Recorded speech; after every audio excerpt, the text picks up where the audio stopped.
Right, a very quick Dadskillz tutorial on how to change a wheel if you've never done it before. So this car's got these little plastic caps over the nuts, so take those off. You'll find all this gear in the back of the car probably. And then the wrench that came with the car, just loosen off all the nuts. I'll take them one out there, but that's not a problem. Then we've got the scissor jack that came with the car. And there's a jacking point under there. And you will find that if you can't find it by looking, have a look in the manual or online. So I'll put it all the way up. Now it's up in the air, you can take the rest of your nuts out.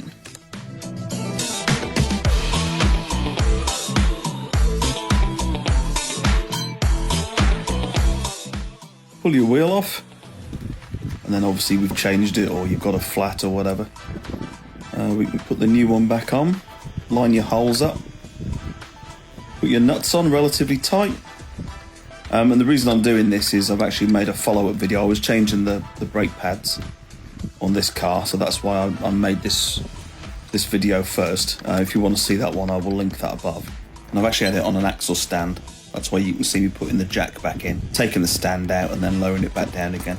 But normally, if you're stuck by the side of the road, you would just screw the jack up, take your wheel off, change your wheel, and then put your jack back down.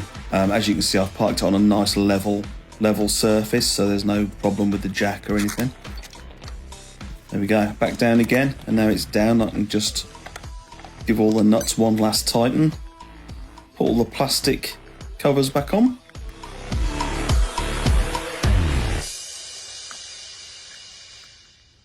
And we're all done.